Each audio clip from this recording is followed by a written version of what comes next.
Prakash Javadekar ji, respected Secretary INB Amit Khare ji, and all of my colleagues from the industry. This is my fourth time at the CII, and as Madhavan rightly pointed out, it is unique and different that it is happening online, virtually, during this very challenging pandemic. COVID-19 posed challenges to all of us in the media industry, and the public broadcaster was no exception.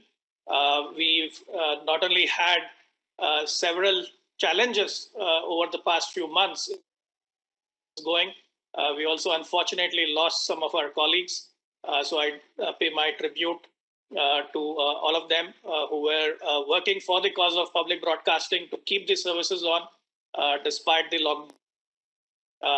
DD News and AR News kept informing and reporting on all the developments. The various channels of Doordarshan and All India Radio created content to ensure that the precautions were being taken, be it the Mask Up campaign, be it the various infomercials that were aired on sanitation and precautions and safe distancing.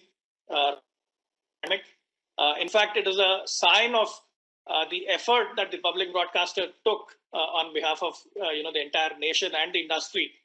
Is that I saw some reports that the Doordarshan was amongst the top social advertisers during this period. So it just goes to show how much of effort the public broadcaster put during this very challenging few months. Interestingly, this was also the period when the entire nation reconnected with brand Doordarshan. These days, thanks to whatever is happening in the industry, most conversations steer towards TRP question.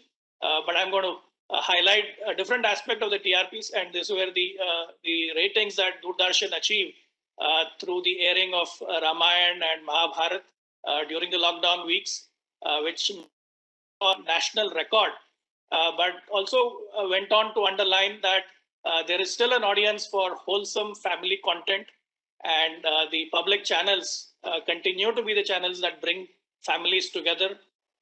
Content. I think it was a phenomenal experience, and it brought the entire industry on a nostalgia trip. You saw old serials being aired again, a lot nostalgia being experienced, and the past being relived. The period also saw a very interesting aspect of what is unique about public broadcasting in India. When schools were closed, universities shut, the channels of Doordarshan and the stations of All India Radio started carrying educational classes across states in multiple languages. We had tele classes going on for several and radio classes. And this was possible largely because of the free-to-air DTH platform that the public broadcaster has created, DD Free Dish. DD Free Dish is a very unique that no public broadcaster anywhere in the world operates a free-to-air DTH platform of this nature. And given the phenomenal reach of Free Dish into 35 million homes, the ability keep the classes going despite the constraints of online classes or not having access to computers, not having access to good internet speeds. The free-to-air channels kept education going that saved a number of students from missing out on a school year. In fact, this point was highlighted by several international newspapers that India was amongst the few countries which was able to put broadcast to public use during this pandemic to keep education going. And it's a very uniquely Indian phenomena that helped us during this very crucial period. And that also leads me to my next point, which is that innovations like Free Dish are possible not purely because of the public efforts, but because of the public-private collaboration, because it is the private channels this platform that have created this massive reach of 35 million plus households.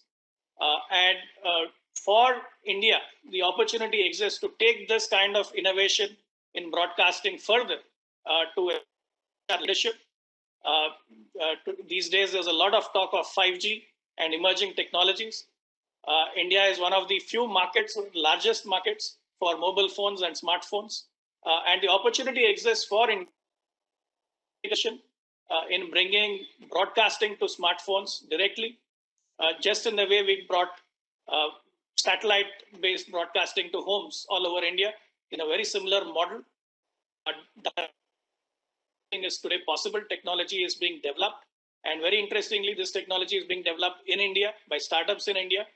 So it's a great opportunity for Atmanirbhar Bharat, which the Prime Minister has been championing, where not only develop these emerging technologies in India, but we also establish a global leadership position by ensuring that it is Indian patents, Indian intellectual property across the globe. And once again, this won't be possible by the public broadcasters' efforts alone. We have tied up with IIT Kanpur. IIT Kanpur has been doing a lot of stellar work in the 5G space. Some recent standards globally are out of those efforts. And so even in the case of 5G mobile broadcasting to smartphones, we would look forward to all our private sector partners to work with us, bringing this to the market and helping India not only become self-reliant in this technology space, but to also become a global leader. So once again, I want to thank CII for this opportunity, and my best wishes over the next few days.